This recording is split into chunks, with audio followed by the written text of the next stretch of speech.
Buenas, mi nombre es Carlos Corrales. Nos volvemos a encontrar una vez más para continuar con el tema que habíamos iniciado sobre la divinidad de Cristo. Hasta aquí hemos dicho que el Señor Jesucristo es Dios porque las expresiones usadas a lo largo de las Sagradas Escrituras, por ejemplo, el ángel de Jehová, demuestran que Él es Dios. Número uno. Número dos, hemos dicho que el Señor Jesucristo es Dios porque los nombres usados para referirse a Él son los mismos que se usan para referirse a Dios. Por ejemplo, el nombre Elohim en hebreo o el equivalente en griego que sería Deseos, que quiere decir el ser supremo. No el supremo o un ser supremo, sino el ser supremo. Entonces los nombres usados para referirse al Señor Jesucristo demuestran que Él es Dios. Hoy, en este capítulo, vamos a estar hablando de los atributos del Señor Jesucristo. Los atributos del Señor Jesucristo, las características propias del Señor Jesucristo, demuestran que Él es Dios. Si nosotros hablamos de Dios, nosotros tenemos que decir que los atributos de Dios se dividen en dos. Lo que se llaman los atributos naturales, que son aquellos propios de Dios y que más nadie los tiene, y los atributos morales. Los atributos morales son los que le dan forma, por decirlo de alguna manera, o construyen la moral de la sociedad, porque los atributos morales son aquellos que deben ser imitados básicamente por todos los hombres. Empezamos entonces hablando en esta mañana acerca de en este día, perdón, hablando de los atributos del Señor Jesucristo.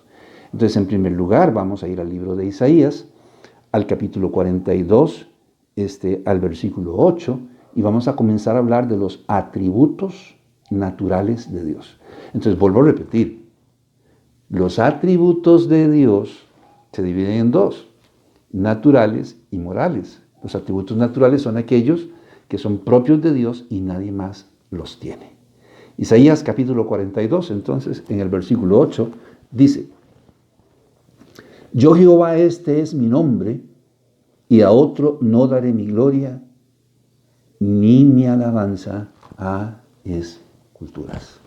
Dios es Dios, y hay características o atributos personales de Dios que Dios no comparte con nadie. Por lo tanto, si el Señor Jesucristo tiene estos atributos, los atributos naturales de Dios, entonces no hay otra cosa más que decir que el Señor Jesucristo es Dios. ¿Cuáles son esos atributos naturales propios de la naturaleza de Dios y que están presentes en la persona del Señor Jesucristo? Bueno, dícese de Dios que Dios es preexistente, no fue creado, no tiene principio ni fin. Es inmutable. ¿Qué quiere decir que es inmutable? Que no cambia. Es insondable. Quiere decir que es tan grande que no se puede sondear. Es omnipresente, puede estar en todas partes a la misma vez. Es omnisciente, todo lo sabe. Es omnipotente. Otra palabra para omnipotente sería todopoderoso. No hay imposible para él. Como usted puede notar, los atributos naturales de Dios son 6. De modo que si el Señor Jesucristo tiene estos atributos propios de la naturaleza de Dios, entonces tenemos que pensar que Jesucristo es Dios. Empecemos con el primero. El Señor Jesucristo es preexistente. Esto quiere decir, así, de una forma muy simple, muy sencilla, que Él no fue creado, no tiene principio ni fin. ¿Qué dice Miqueas capítulo 5, versículo 2? Pero tú, Belén Éfrata, pequeña para estar entre las familias de Judá, de ti me saldrá el que será Señor en Israel, y sus salidas son desde el principio de los días de la eternidad. Es una profecía mesiánica. Está hablando del Mesías que habría de venir.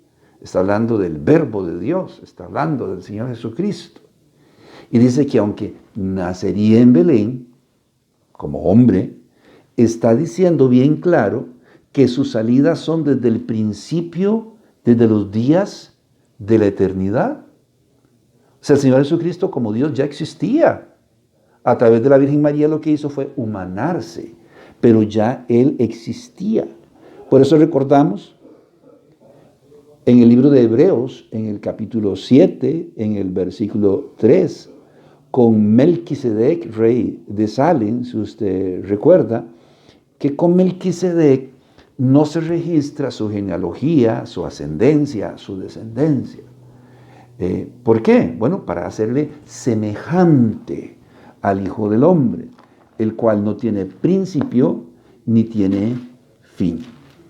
Dice así el autor de Hebreos: sin padre, sin madre, sin genealogía, que ni tiene principio de días ni fin de vida, sino hecho semejante al Hijo de Dios, permanece sacerdote para siempre, para hacerle semejante al Hijo de Dios, dando a entender que el Señor Jesucristo es eterno, no tiene principio ni tiene fin, no fue creado. ¿Qué dijo el Señor Jesucristo a los judíos nobles del pueblo en Juan 8:58? Ustedes recuerdan qué fue. Estaba conversando ahí con los líderes del pueblo y estaban hablando acerca de Abraham y cómo Abraham era el padre de los judíos y ellos se vanagloriaban de ser hijos de Abraham. Entonces aquí en San Juan, en el capítulo 8, en el versículo 58, él es interpelado. Dice: usted no tiene ni 50 años y ya conoce a Abraham. Entonces él les dice aquí en San Juan 8:58. Jesús les dijo: de cierto os digo, antes que Abraham fuese, yo soy. Imagínense la expectativa que pudo crear con esta declaración, a tal punto que juntaron piedras y querían apedrearle y matarle. Porque él está diciendo: antes que Abraham fuese, yo soy. Y específicamente usa la expresión yo soy. En pocas palabras, él está diciendo que su existencia trasciende las edades. De manera que podemos decir entonces que sí, que el Señor Jesucristo es ¿qué? Preexistente. Entonces, si el Señor Jesucristo es preexistente, entonces el Señor Jesucristo es Dios. Tenemos también que decir acerca de el Señor Jesucristo y los atributos que comparte con Dios, es que el Señor Jesucristo es inmutable. Hebreos capítulo 13, versículo 8. Jesucristo es el mismo ayer y hoy y por los siglos. ¿Cómo? Sí, Él es el mismo ayer y hoy por los siglos. Y yo diría de los siglos de los siglos. O sea, Él es inmutable. La palabra inmutable viene del hebreo shana, que en pocas palabras podríamos decir que no cambia, es el mismo siempre. En un sentido muy simple, quiere decir que en esencia siempre sigue siendo el mismo. No puede ser más, ni puede ser menos. Por lo tanto, no cambia. No cambia su manera, por ejemplo, de pensar. Él no cambia su manera de pensar. Por eso, una vez que el Señor Jesucristo promete algo, no puede negarse a sí mismo. No puede. No cambia sus planes. Sus planes son siempre los mismos, perduran a través del tiempo y la historia. Usted recuerda lo que dice Mateo 24:35. El cielo y la tierra pasarán, pero mis palabras, dice, no pasarán. Si dijo, si prometió, será. Me recuerda a los padres, cómo somos los padres a veces. Tal vez para no dejarlos tan solitos los abuelos también. Pero de repente el padre se enoja por la acción del hijo. Y dice, en 6 meses usted no vuelve a tocar la bicicleta. Hemos escuchado abuelos decir eso también. Porque están enojados. Pero cuando se les pasó el enojo, en la tarde llega su hijo, su nieto, Tito, puedo andar en bicicleta. Vaya, pero no se vaya muy largo. El Señor Jesucristo no es así. El Señor Jesucristo es inmutable. Una vez que Él dice algo, una vez que Él promete algo, no lo va a cambiar. No va a cambiar su manera de pensar y no va a cambiar tampoco sus planes. Cielo y tierra pasarán, pero mis palabras no pasarán. Por eso, pese a que el hombre es un pecador y le ha fallado tantas veces, repetidas veces, diría yo, a través de la historia, a sabiendas, dio su vida por el hombre en la cruz del Calvario, pese a la ingrata infidelidad de toda la raza humana. ¿Recuerdan lo que dice la palabra de Dios, el apóstol Pablo, en Romanos, en el capítulo 5, en los versículos 6 al 8? Porque Cristo, cuando aún éramos débiles, a su tiempo murió por los impíos. Ciertamente apenas morirá alguno por un justo, con todo pudiera ser que alguno osara morir por el bueno. Mas Dios muestra su amor para con nosotros, en que siendo aún pecadores, Cristo murió por nosotros. Desde antes de la fundación del mundo se determinó que el Señor Jesucristo vendría, nacería de una virgen, crecería y moriría en la cruz del Calvario. Desde antes de la fundación del mundo, algo de lo que vamos a hablar un poquito más adelante, el Señor es omnisciente, todo lo sabe. Y sabiendo las infidelidades de toda la raza humana, inclusive las nuestras como creyentes, Él decidió subir a la cruz del Calvario y morir por nosotros. Entonces quiere decir que es inmutable. No cambia su manera de pensar, no cambia sus planes. Por eso cumple sus promesas. Y una vez que determinó que iba a morir en la cruz del Calvario, lo cumplió, pese a que sabía que el hombre es pecador, pese a que sabía de sus infidelidades, y pese a que sabía que nosotros repetidas veces le íbamos a dar la espalda. Porque Él es inmutable. Segunda de Timoteo, en el capítulo 2, en el versículo 13, el apóstol Pablo hace una declaración acerca del Señor Jesucristo. Si fuéramos infieles, Él permanece fiel. Él no puede negarse a sí mismo. Por ejemplo, Él sabía que Pedro le iba a negar 3 veces y se lo advirtió y se lo dijo. Él sabía que Judas le vendería por 30 monedas de plata. Y le dijo, Judas, lo que vas a hacer, hazlo pronto. Él sabía que todos sus discípulos le abandonarían en el momento más difícil de su vida. Cuando fue arrestado y fue llevado al Gólgota, subió al Gólgota solo, sus discípulos le abandonaron. Él sabía que pese a su sacrificio y tanto amor, en algún momento nosotros le daríamos también la espalda. Por eso Pablo dice, ahí, según leímos en 2 de Timoteo 2:13, si fuéramos infieles, Él permanece fiel, Él no puede negarse a sí mismo, porque Él no puede cambiar, Él es inmutable. Como si fuera poco, en medio de estas circunstancias, Pedro negándole 3 veces, Judas vendiéndole por 30 monedas de plata, los discípulos abandonándole, Y es que estoy diciendo que él sabía que eso iba a pasar.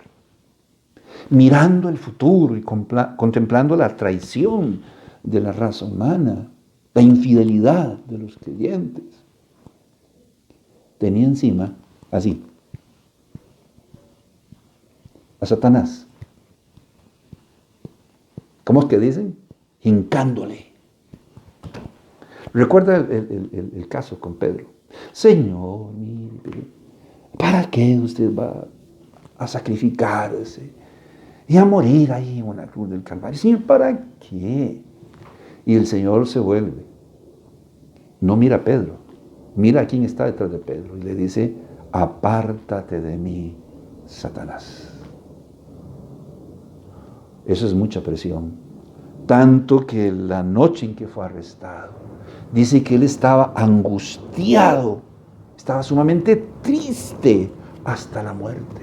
Y tuvieron que bajar ángeles para consolarle, porque estaba abatida su alma. Pero como es inmutable, siempre se subió a la cruz del Calvario. Sí, el Señor Jesucristo es inmutable. Es insondable e inescrutable. Romanos capítulo 11, versículo 33. Oh profundidad de las riquezas de la sabiduría y de la ciencia de Dios. Cuán insondables son sus juicios e inescrutables sus caminos. Porque ¿quién entendió la mente del Señor? ¿O quién fue su consejero? Entonces decimos del Señor Jesucristo que Él es insondable e inescrutable. No solo quiere decir esto de que es insondable o es inescrutable, que no se puede contener, que es lo que siempre se ha enseñado, que es lo que siempre se ha dicho cuando se habla de que el Señor es insondable. Recuerda usted lo que dice 1 Reyes 8:27, y aquí que los cielos de los cielos no le pueden contener, porque Él es insondable. Déjeme decirle que la palabra insondable viene del griego enexereneuteos, palabra que quiere decir que no es examinable, que no se puede medir, que no se puede sondear. La palabra inescrutable, por su parte, tanto en hebreo, en el Antiguo, como en griego, en el Nuevo Testamento, quiere decir que no se puede escrutar, que no se puede examinar, que no se puede medir, que no se puede pesar o cuantificar. Porque es que infinito. De ahí que el apóstol Pablo nos diga del Señor Jesucristo en el libro de Efesios, en el capítulo 3, creo que ya en otras ocasiones, no solo este, sino otros pasajes también, los hemos usado. Dice Pablo,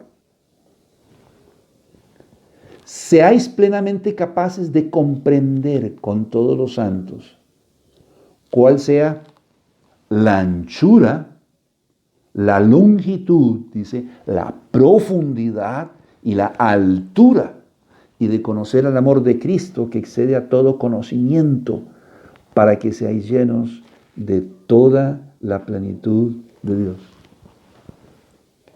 Si el Señor es insondable, inescrutable, Pablo dice, yo oro para que ustedes traten de entender y comprender cuán grande es Dios.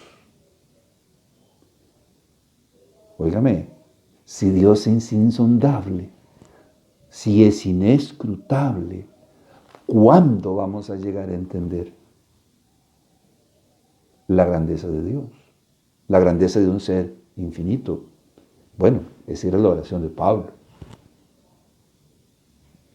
Que llegásemos a entender cuán grande, en pocas palabras, es Él. Con respecto al Señor Jesucristo decimos que Él es insondable e inescrutable porque nadie puede entender, porque nadie puede comprender, por más valoración que se haga. por más escrutinio que se haga, nadie puede entender cómo, siendo Dios y teniéndolo todo, el creador, dueño, amo y señor de todo cuanto existe, el que tiene la posesión, el dominio de todo, no tenía ni que levantar un dedo, si acaso mover una pestaña, y lo que pensara se haría. Nadie puede entender cómo, teniéndolo todo, dejó su gloria y vino a esta tierra a sufrir por ingratos pecadores. Nadie lo entiende. Nadie lo puede comprender. Filipenses, capítulo 2, versículo 5, el apóstol Pablo dice: haya pues en vosotros este sentir que hubo también en Cristo Jesús. Y en el versículo 6 dice: el cual, siendo en forma de Dios, no estimó el ser igual a Dios como cosa a que aferrarse. Sigamos leyendo mejor, porque dice en el versículo 7, sino que se despojó a sí mismo, tomando forma de siervo, hecho semejante a los hombres. Y ahí sigue el texto diciendo que estando en condición de hombre, murió. ¿Quién puede hacer esto? Bueno, la verdad, solo un ser que es insondable e inescrutable.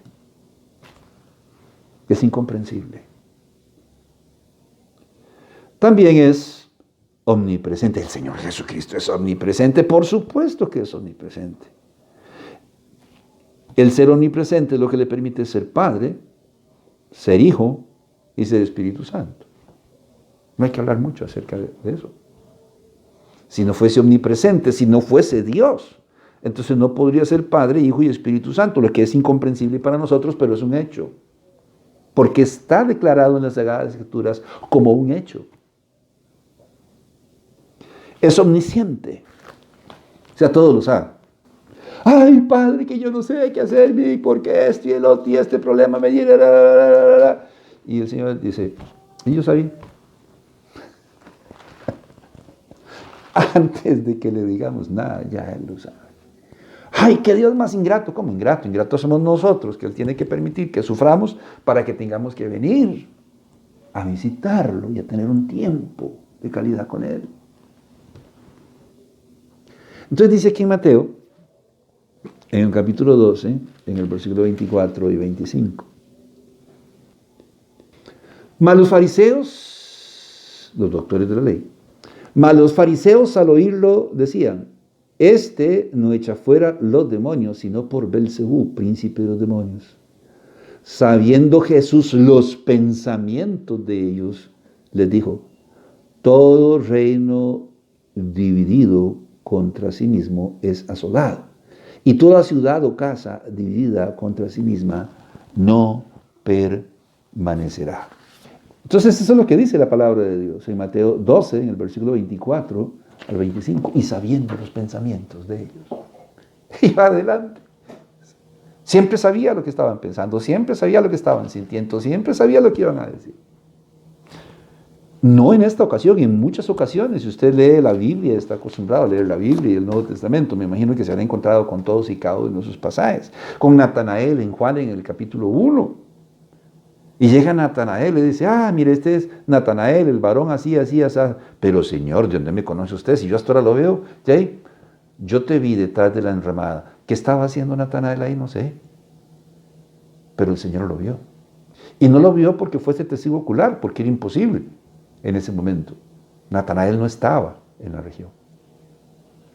Y me vio. Y entonces Natanael se vuelve y le dice: es que tú verdaderamente eres el Mesías, el Cristo, el Hijo de Dios. ¿Por qué? Porque Dios es omnisciente. Y Él demostró ser omnisciente. Y si el ser omnisciente es un atributo natural de Dios, propio solamente de Dios, y si Jesucristo lo tiene, entonces por lógica Jesucristo es Dios. Es omnipotente. Y nuevamente tenemos que ir a Apocalipsis, al capítulo 1, al versículo 8. Yo soy el alfa y el omega, principio y fin, dice el Señor. el que es y que era y que ha de venir, el Todopoderoso. Yo les recuerdo que la expresión aquí, y que era, o el que es, perdón, y que era y que ha de venir. Se puede leer todo el libro de Apocalipsis y subrayar donde aparece esta expresión cada vez. Esta expresión se usa para referirse al Señor Jesucristo. O sea, aquí no está hablando acerca de Dios, está hablando del Señor Jesucristo. Y Él está diciendo, yo soy el Alfa y el Omega. Lo dijo en el capítulo 22 también. Principio y fin. Y de repente dice, por si quedara duda, el que es y que era y que ha de venir. Y de repente dice, el Todopoderoso, que en el Antiguo Testamento sería, recuerda, el Shaddai. Él es todopoderoso. ¿Cómo sabemos que realmente Él es todopoderoso? El Señor Jesucristo es todopoderoso. Bueno, demostró tener poder sobre las enfermedades. Iba de ciudad en ciudad, sanando a los enfermos, a los paralíticos, a los ciegos, a los leprosos, a los que tenían fiebre, como la suegra de Pedro, los que tenían problemas con hemorragias, una mujer que tenía ahí muchos años de padecer de hemorragias. Y Él iba sanando a los enfermos. Demostró tener poder sobre los demonios. Mateo 8:16. Y cuando llegó la noche, trajeron a Él muchos endemoniados. Y con la palabra echó fuera los demonios y sanó a todos los enfermos.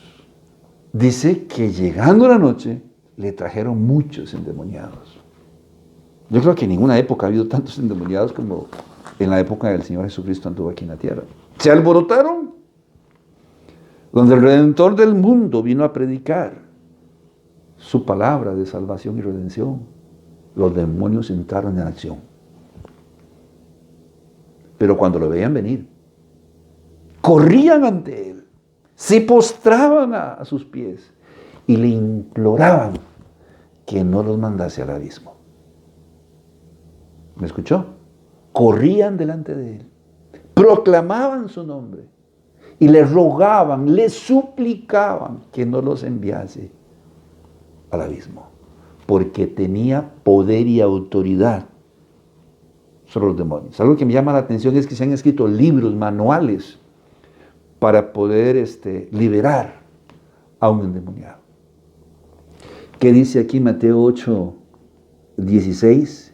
Y con la palabra echó fuera a los demonios. Sal fuera. No tenía que pronunciar palabras en latín, ni en hebreo, ni en griego. Simplemente tenía que pedírselos, porque Él es todopoderoso. Y los demonios reconocieron su autoridad. No solo demostró tener poder sobre las enfermedades o sobre los demonios, demostró tener poder sobre los elementos. Tenemos dos casos. Uno cuando anduvo sobre el mar y calmó la tempestad. Y otro cuando estando dentro de la barca, porque también era 100% humano, cansado y dormido, le despiertan: Señor, ¿qué te pasa? ¿Por qué duermes? Mire que estamos anegando el bote, o se está anegando el bote, y nos vamos a hundir. Yo me imagino al Señor rascándose la cabeza, poniéndose en pie, extendiendo sus brazos y calmando la tempestad. Y esto es: ¿quién es este? Que aún los vientos y el mar le obedecen. ¿Quién va a ser? El Dios. Demostró tener poder sobre los elementos. Demostró tener poder sobre la muerte.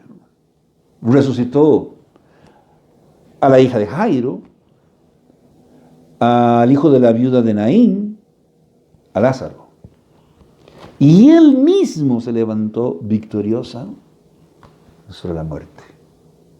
Y la muerte no pudo sujetarlo, porque Él es preexistente, Él es eterno, no tiene principio y no tiene fin. Por lo tanto, la muerte no tiene poder sobre Él. En Marcos, en el capítulo 2, en el versículo 7, el testimonio de los propios religiosos del pueblo tiene poder para perdonar pecados.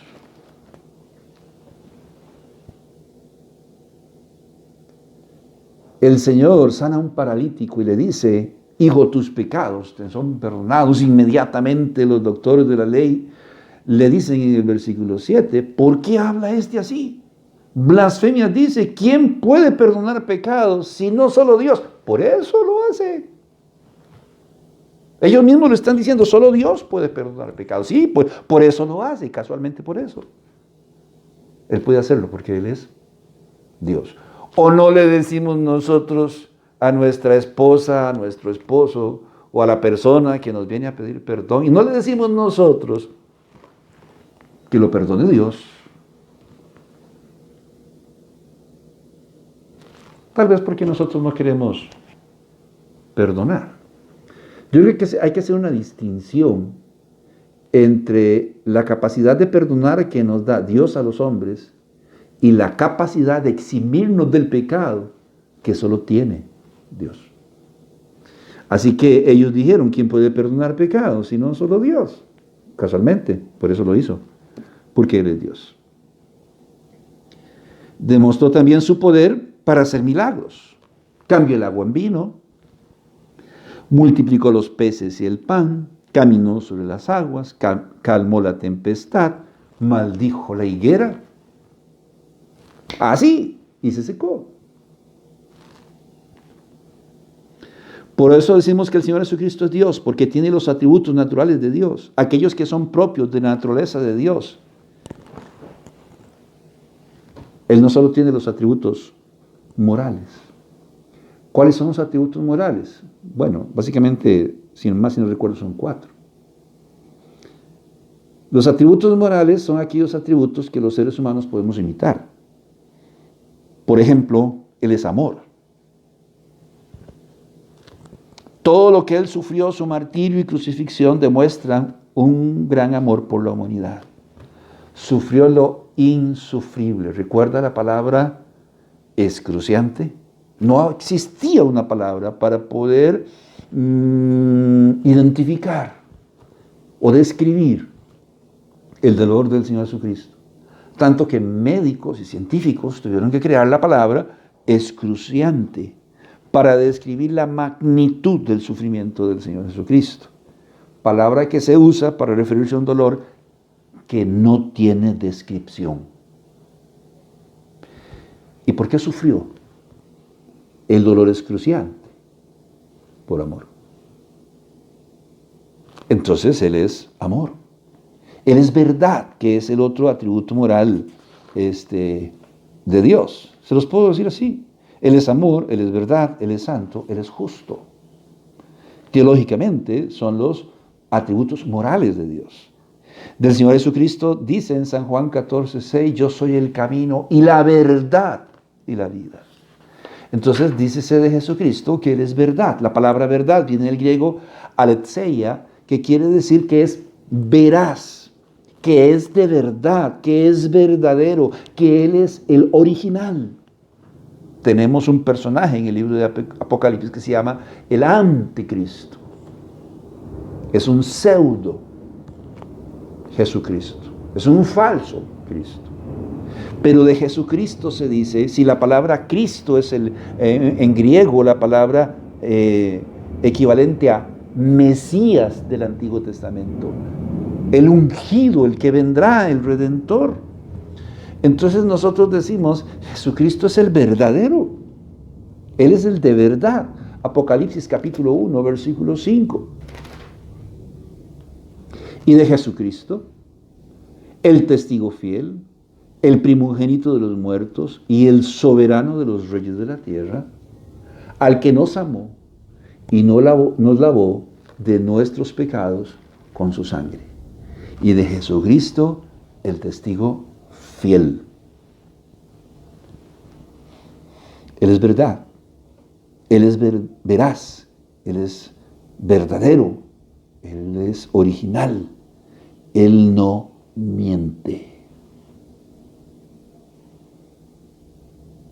Por lo tanto, es totalmente confiable. Le dice la esposa al esposo: mi amor, ¿me estás siendo sincero? ¿Estás seguro que esa es la verdad? O los padres le decimos a los hijos: ajá, así fue como pasó. El papel higiénico de repente brincó, ¡puf!, y cayó en el inodoro y lo taqueó. Así. Esa es la verdad. ¿No sería que usted estaba probando a ver si es cierto que el papel higiénico es disoluble en agua? Y lo metió para ver qué pasaba. Y como no lo pudo sacar, inteligentemente jaló la cadena. ¿Cuál es la verdad? El Señor Jesucristo no anda con disimulos. No tiene nada que esconder. Él es la verdad.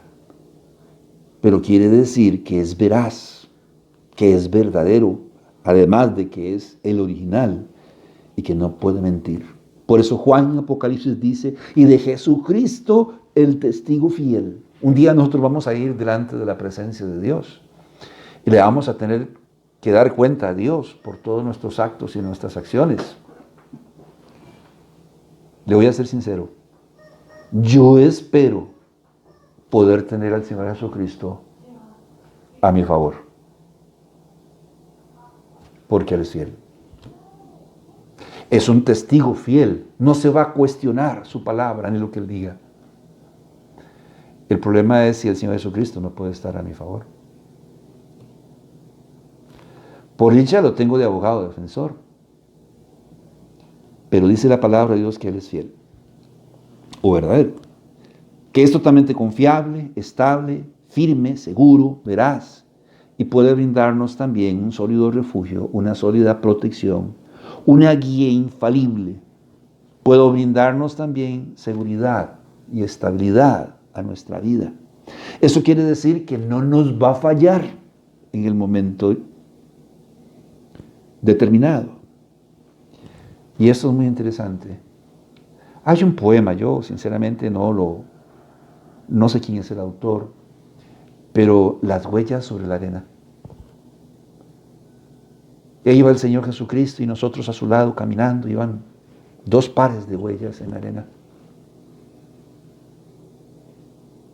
Murió el individuo, llega a la presencia de Dios y le dice: Señor, es que yo quisiera decirte algo, porque yo recuerdo las huellas en la arena, íbamos juntos, tú siempre estuviste conmigo, pero algo pasó y yo fallecí. Pero yo me di cuenta antes de morir que en la arena solo había un par de huellas. Señor, tal vez si no me hubieses dejado, tal vez si no me hubieses abandonado. Y el Señor le dice: usted tiene razón, solo había un par de huellas en la arena. Eran mías, porque yo te llevaba en brazos y estuve contigo hasta el último momento. Esto de que Dios es verdad, o que el Señor Jesucristo es verdad, de que Él es veraz, quiere decir que no se va a quebrar, que nos va a soportar, que nos va a sostener y que no se va a cansar. No temas porque yo estoy contigo, no desmayes porque yo soy tu Dios que te esfuerzo, siempre te ayudaré, siempre te sustentaré. ¿Qué dice? Con la diestra de mi justicia. Eso quiere decir, el Señor Jesucristo es verdad. Es santo. Quiere decir que sin pecado y sin maldad, inocente. Así lo testificó el ángel Gabriel en el anuncio a María. ¿Usted recuerda? Por lo cual el santo ser que nacerá será llamado Hijo de Dios, en Lucas 1:35. ¿Pero cómo lo llamó? El santo ser que nacerá. Es santo. La palabra santo quiere decir puro, limpio, inmaculado, más brillante, más radiante que la luz más excelsa, más limpio, más puro que lo más puro y más limpio. Sin pecado. Segunda de Corintios, capítulo 5, versículo 21. Al que no conoció pecado, por nosotros lo hizo pecado, para que nosotros fuésemos hechos justicia de Dios en él. Dícese que el Padre dio la espalda en la cruz del Calvario. ¿Y por qué? Porque llevaba sobre sus hombros los pecados de toda la raza humana. Sin pecado. Así lo testificó el ángel Gabriel. Así lo testificaron los demonios en el libro de Marcos, en el capítulo 1, en el versículo 24. Diciendo, ¿qué tienes con nosotros, Jesús Nazareno? ¿Has venido para destruirnos? Sé quién eres, el Santo de Dios. Es una expresión mesiánica para referirse al que había de venir, al Cristo, al ungido de Dios.